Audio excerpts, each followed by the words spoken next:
Olá, mais um Pessoal nas Redes. Hoje teremos Cid Benjamin falando sobre o Brasil e o desafio, de governar com a ultradireita dando um bafo na nossa nuca e a direita tradicional tentando pressionar por um programa neoliberal que é o mesmo da ultradireita.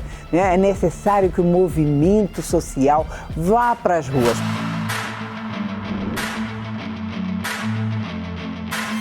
Olá, aqui é Pessoal nas Redes. Estamos aqui com um convidado, um amigo e um personagem da história do Brasil, da resistência ao regime militar, ao fascismo. Muito se fala disso, né? Agora, as pessoas que viveram na prática isso é outra coisa. Então, tu já é parte da nossa história, independente do que tu queiras ou não, já é parte da nossa história e da nossa resistência, né?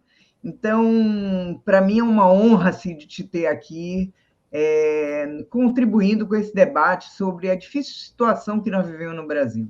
Eu quero chamar a atenção para uma coisa que antecede, inclusive, esse processo eleitoral. Foi a forma como a ditadura no Brasil foi superada, digamos. Ela continua ainda, nossa democracia ainda é bastante anêmica, sob vários pontos de vista. De qualquer maneira, a superação da ditadura não se compara com o que aconteceu em outros países do Cone Sul, onde as respectivas ditaduras foram derrubadas. A nossa, não. A nossa, ela saiu de cena num processo administrado e controlado pelos militares. Enfim, é interessante você ver que o nosso primeiro presidente, depois da ditadura, foi o Zé Sarney. Claro, teve o problema da morte do Tancredo, mas o Zé Sarney era o presidente da Arena. Enfim, a gente teve um processo chamado pelos militares de extensão lenta, gradual e segura, controlado por eles, pelos próprios militares. Isso inibiu muito a construção de mecanismos democráticos mais adiante. A própria lei da anistia, da qual fui beneficiado, e que permitiu o regresso de exilados, a soltura da maioria dos presos, eu chamo a atenção que a maioria, porque a anistia não foi ampla, geral e restrita, como queria o movimento pela anistia, ela deixou de fora o pessoal que tinha participado de luta armada e de ações armadas, né, que houve feridos ou mortos. Eu fui anistiado, eu até participei de ações armadas em que aconteceram essas coisas, mas eu não cheguei a ter condenação transitada em julgado. Eu estava ainda preso quando fui trocado por um embaixador alemão, de forma que fui anistiado, voltei em seguida. Mas meus primeiros fins de semana aqui no Brasil, depois da anistia, foram visitando companheiros meus que não foram beneficiados, estavam em cana ainda. Então, por uma questão de amizade, de solidariedade, eu ia para os sábados e domingos lá para o presídio. Enfim, estar com eles, confraternizar, esse tipo de coisa. Inteiramente diferente do que aconteceu em outros países do Cone Sul, em que você acabar com a ditadura, isso foi feito de uma forma muito mais radical e de uma forma muito mais benéfica para a construção da democracia. Então, isso é um primeiro dado. Você tem que os militares, que eles entram no cenário político a partir, basicamente, da Guerra do Paraguai, e não saem mais. Não saem mais do cenário político brasileiro. Mesmo com a ditadura, e depois da ditadura, supostamente eles sairiam, mas continuaram dando umas cartas em várias questões. Isso é uma clara limitação para o processo democrático. Essa limitação se torna mais evidente ainda quando você tem, por exemplo, o ministro da Defesa como atual, que é um cara que ele parece que consulta os militares até se ele vai tomar café com leite ou café puro. Entendeu? E com militar, eu falo isso de cadeira, porque eu sou filho de militar, com militar ou você manda ou você obedece. Eles não conhecem essa coisa do diálogo, não foram educados para isso, e nem tem que ser mesmo, não. O militar tem que cumprir ordens. No caso de uma sociedade democrática, tem que se subordinar ao poder civil, ponto. Não tem muito o que conversar. Militar, até porque a função específica do militar numa guerra não tem conversa. Eles têm que obedecer. No regime democrático, obedecer ao poder civil e ponto. Eles não são poder da República, não tem que ficar avalizando tal ou qual coisa. Não, eles estão para defesa externa e ponto final. Não tem que ter muito papo. Mas então a gente já tinha esse problema. Enfim, com ele, nessa eleição do Lula agora, como você disse, foi feita uma ampla aliança que era necessária, porque foi a primeira vez que desde que foi aprovada a coisa da possibilidade da reeleição, a primeira vez que um presidente perde a reeleição. Os poderes do executivo são gigantescos. E o Bolsonaro ele usou e abusou, inclusive, de forma ilegal desses poderes. De forma que, certamente, se não fosse uma aliança ampla, como foi, o Lula não teria vencido. Isso seria um absoluto desastre para o país. Mais 4 anos de um governo simpático ao nazifascismo seria uma coisa. Não sei o que seria do Brasil daqui a 4 anos.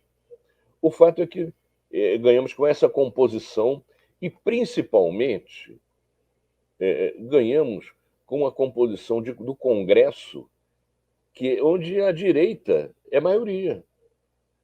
E como não estamos diante de uma situação revolucionária, o Congresso tem poderes enormes, inclusive de atrasar e dificultar o trabalho do Poder Executivo, por melhor que ele seja.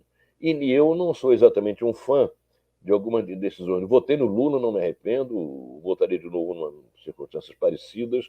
Acho que o governo do Lula é muito bom que ele não fracasse, porque será um fracasso da esquerda, e não do Lula especificamente. Aquela história que alguns segmentos de esquerda acham que o Lula pode ser o nosso Kerensky e ser ultrapassado pela esquerda, isso é um sonho de uma noite de verão. Uma derrota do governo Lula, o esvaziamento do governo dele, é uma derrota de todos nós. Não importa se a gente não concordou com isso ou com aquilo, é uma derrota da esquerda aos olhos da população.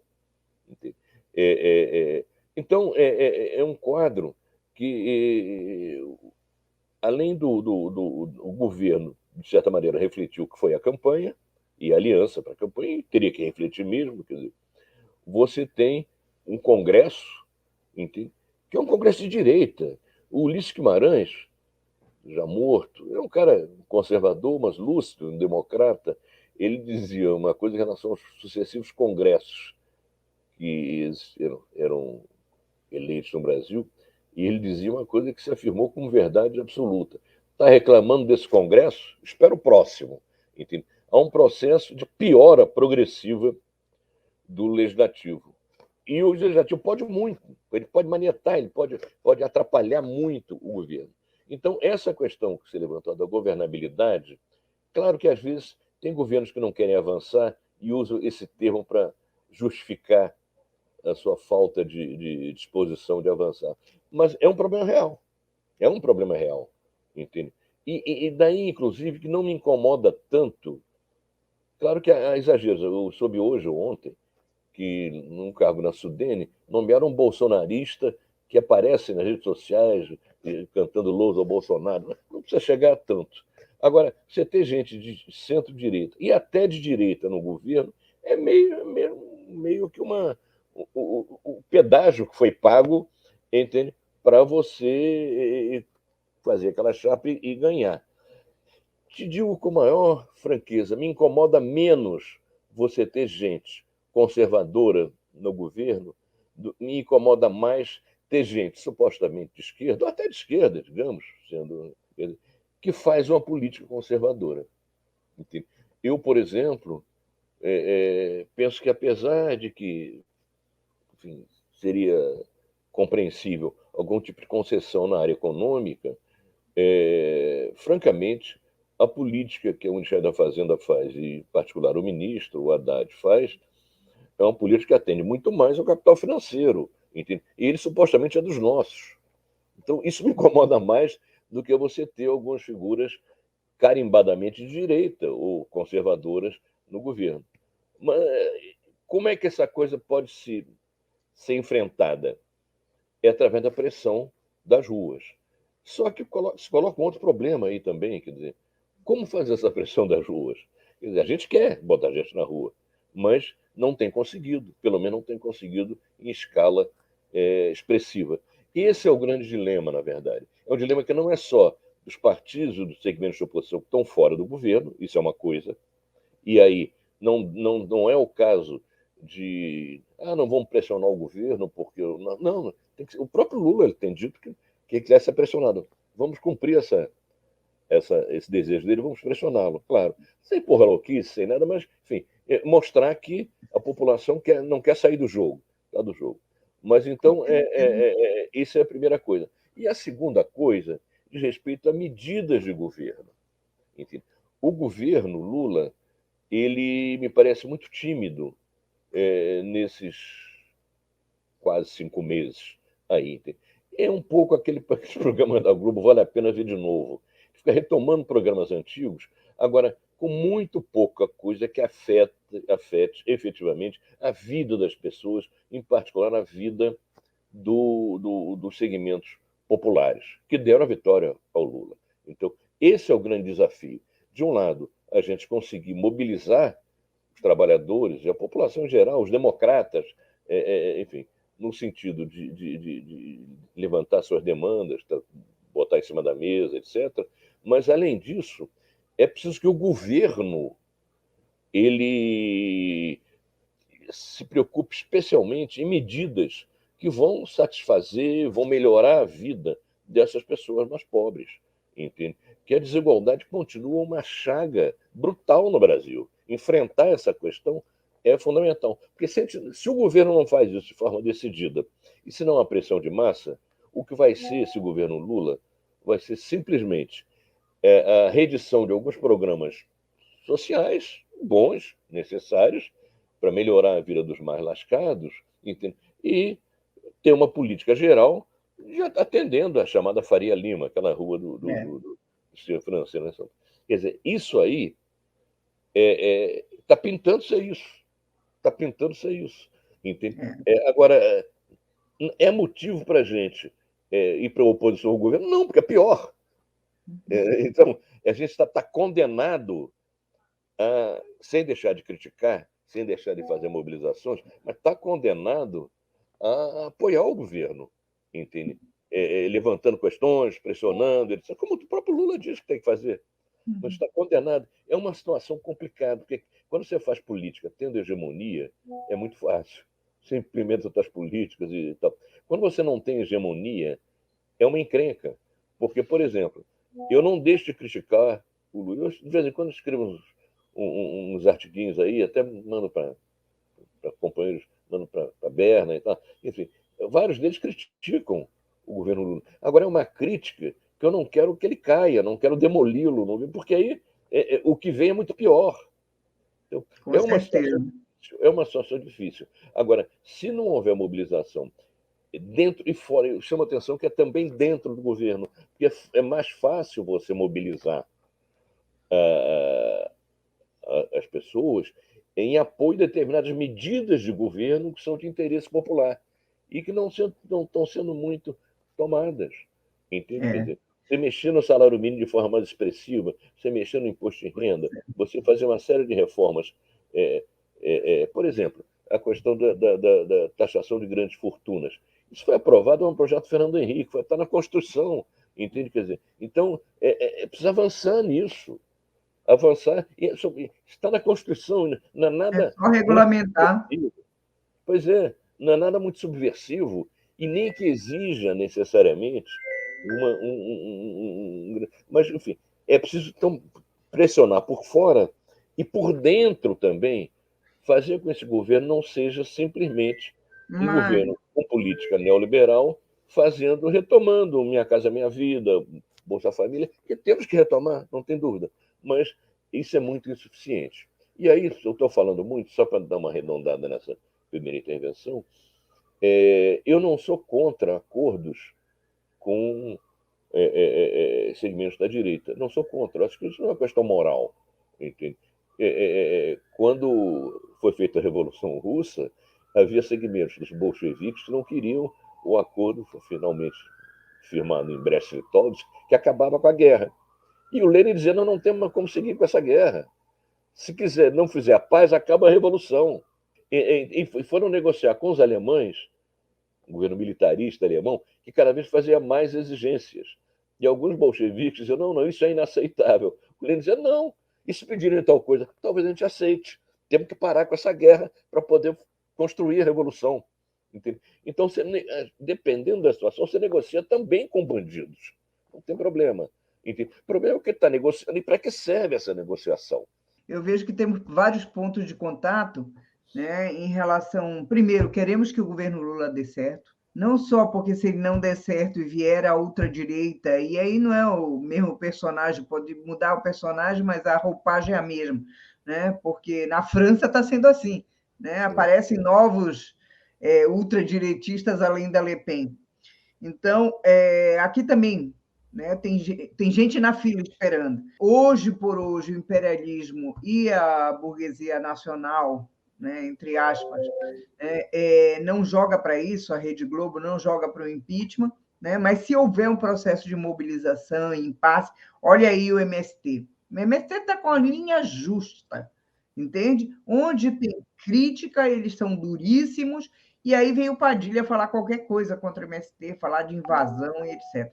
Então, eu também, como tu, segundo ponto, né, também tenho muito acordo de que é necessário mobilizar, né? O movimento de massa está num impasse não porque ele está mal das pernas, apesar da fragmentação da nossa classe, as dificuldades do movimento sindical, do movimento social, mas por causa de muita direção. Eu mesmo tenho enfrentado debates dentro do movimento que não, vocês já fizeram esse jogo anti-bolsonarista, não sei o quê, à direita, não vamos fazer greve agora. Agora mesmo, em relação aos servidores públicos, eu estou dizendo de que adianta um grande congresso de trabalhadores se passa o arcabouço fiscal. Não tem nada, não tem campanha salarial, não tem carreira, não tem nada. Então, não enganem a gente de que nós estamos fazendo a discussão, né, sobre vários avanços se nós não temos nenhuma possibilidade, se não barrarmos o arcabouço fiscal. Derrotar em cada ponto. Não vai ser renovado o Bolsa Família, Minha Casa Minha Vida vai ser restringido. Ou seja, e nisso, a esquerda do PT está mais avançada do que o movimento sindical. Entende? A esquerda do PT também coloca várias questões, mostra o esquema do Genuíno, que ele canta em verso e prosa em vários debates, está perfeito. É uma frente dentro do Congresso, concessões à grande massa da população, que essa questão da desigualdade não é secundária, entende? Eu fico escandalizada quando eu vejo a Globo, Jornal Nacional, dizendo infelizmente, o salário mínimo vai ser só 15, 18 reais, mas dinheiro é dinheiro, né? Todo mundo gosta. Aí depois me fala da distribuição dos dividendos da Petrobras. É um escândalo nesse país. Isso sim me enerva, me deixa indignada, né? Porque a concentração continua em patamares fantásticos, onde aumenta o número de sem teto aqui na minha rua, entende? Onde a vizinhança sustenta, entende? Então, sem nenhuma dignidade, as pessoas estão vivendo numa situação, num país rico como o nosso. Agora mesmo o pessoal vai fazer um debate, um seminário sobre a Amazônia. Eu estava dizendo, nós estamos vivendo uma guerra na Amazônia, uma guerra com anuência de governadores, de parlamentares, da polícia, das instituições do Estado. Isso quer dizer que eu não quero que o governo Lula dê certo? Ao contrário, né? Eu acho que nós temos que ir para a rua com um programa de apoio contra os juros, como ele anunciou, mas também precisamos de ações dentro do governo mais firme, né? Também me indigna mais os da esquerda que estão dentro do governo, que fazem esse jogo do que... Então, ou seja, acho que nós temos pontos em comum que poderia, dentro do PSOL, a gente apontar uma boa saída, né? Agora, eu acho que às vezes a gente também vacila, né? Mas infelizmente, hoje nós passamos bastante do tempo, mas vou deixar na íntegra, porque acho que esse debate é estratégico para todos nós, né? E te agradecer mais uma vez, infelizmente nosso tempo é curto. Eu agradeço o convite, estou à disposição de vocês. Um grande beijo, Berna. Um beijo, querido. Direto de Brasília, Patrícia Ramiro, professora, lutadora, nos mostra o início da greve do Distrito Federal. Né? Saiu com força, assim como o Rio de Janeiro também essa semana. Que pode ser prenúncio de grandes mobilizações do movimento social, né, pressionando para que o Congresso Nacional vote coisas a favor da nossa classe. Né? Também aquilo que o governo Lula disse, pressione, estamos aí.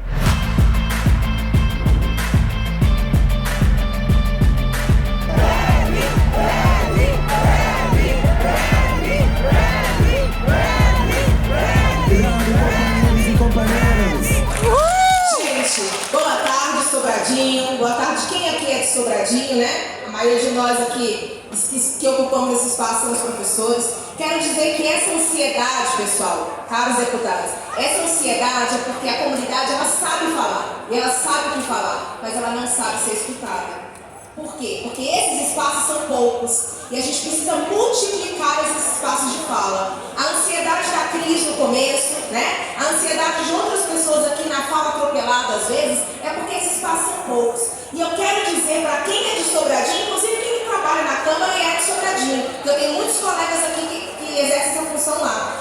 A gente precisava estar com essa casa lotada hoje. Lotada, administrador. Se nós estivéssemos com as escolas abertas, com certeza a divulgação seria feita nas escolas.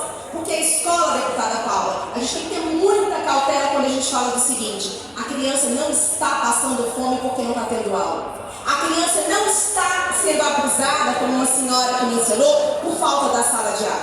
Esta não é a obrigação da escola.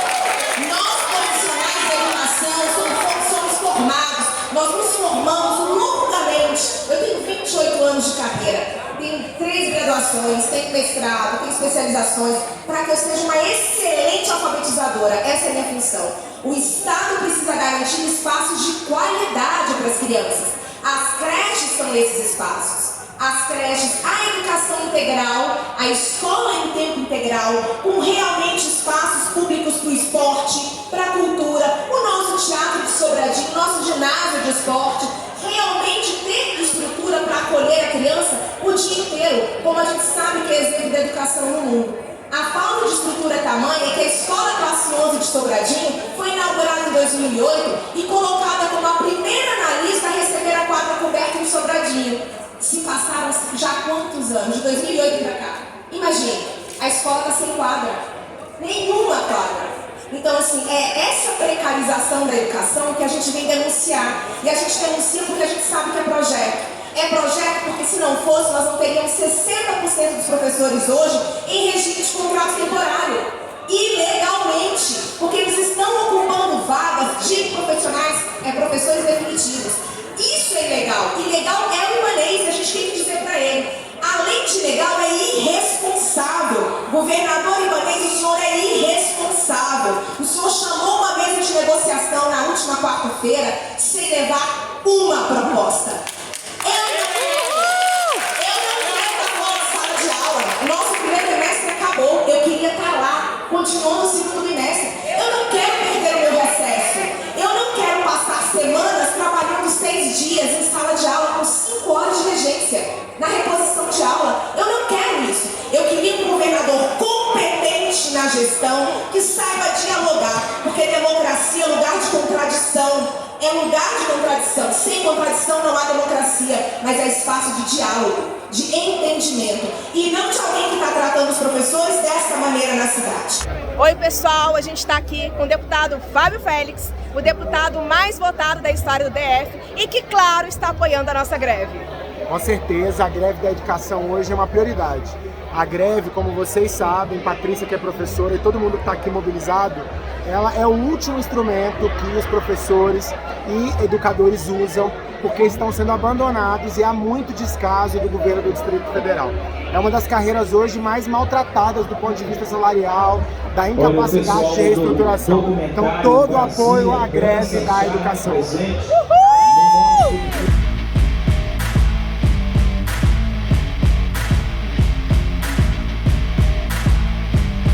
Mato Grosso do Sul é conhecido pelo seu conservadorismo.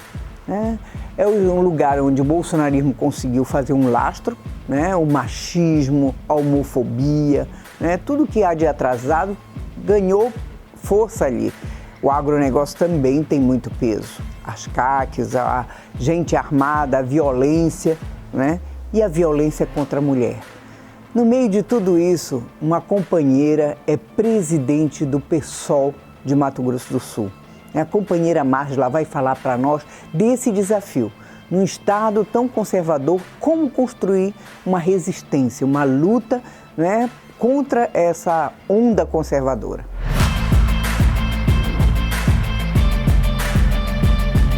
Queria perguntar aqui para a Márgila como é ser presidente do PSOL num estado com tantas limitações e que a nossa tarefa só aumenta, né?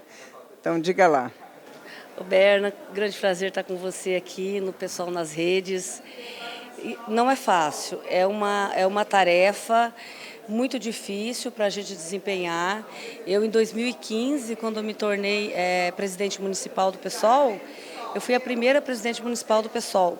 Já foi um desafio muito grande até a gente conquistar nosso espaço. E em 2021, nós tivemos uma companheira que foi a primeira presidente estadual do PSOL. Eu estou a segunda presidente estadual do PSOL em MS. Não é fácil, a luta é diária. A convivência no setor político, ela é tranquila, porque a principal violência ela é velada. Os acordos não são cumpridos, as pessoas não respeitam. Você faz uma plenária que tem uma decisão, as pessoas não acatam. Então, é o tempo todo, como diz aquele vídeo meu que eu fiz do Estado. É diário, é na sociedade, é dentro do partido, é em casa, é no trabalho, é em todos os lugares. A nossa fala, as pessoas falam, tem que ter vez e voz. Você vai, fala e as pessoas não acatam o que você diz, não respeitam. E dentro da política não é diferente. Essa violência é muito maior, o espaço da gente não é respeitado, é o tempo todo alguém querendo desmerecer aquele cargo que você ocupa, né? Ainda mais, Márgila, num estado onde é campeão de feminicídio, né? Então a violência já é uma violência quase que estrutural do estado, né? Exatamente. O MS é um dos estados com maior índice de violência contra nós mulheres. Nós temos um estado com 79 municípios, tem 13 delegacias de mulheres, uma 24 horas. Só uma 24 horas. Agora, dia 4 de abril, teve um projeto aprovado pelo presidente Lula que para que as delegacias de mulheres sejam 24 horas. Mas não tem data prevista para essa implantação. Então, eu creio que quando vier esse projeto, que toda seja 24 horas, porque a principal violência é quando a mulher está dentro do lar. Então, no final de semana, à noite, essa mulher no outro dia tem que ir para o trabalho, ela vai deixando para depois e acaba não indo, porque ela tem filhos para sustentar, né? Então, eu acredito que quando chegar o 24 horas, as delegacias de mulheres a nível nacional, todas têm que ser 24 horas, vai ser um grande avanço para nós mulheres. E no Mato Grosso do Sul não vai ser diferente, né? Que é um estado de uma grande violência contra as mulheres, né? E principalmente dentro de casa, né? E ano passado, teve um índice de 43 homicídios, de feminicídio de mulheres no MS. Desses 43, 13 foi só na capital. Então, desde 2015, desde que surgiu a lei do feminicídio, foi o ano com maior índice de mortalidade de mulheres no estado. Então, quando eu digo que nós necessitamos dessas delegacias de 24 horas, é uma necessidade de primeira grandeza, né? Obrigado, Márgila, mas com certeza você, com sua força, vai levar essa tarefa à frente, como outras guerreiras, né, têm levado. É difícil, mas se não fosse difícil, não era para nós a tarefa, né? Então, parabéns, né, e toda a força aí para as companheiras e companheiros do Mato Grosso do Sul.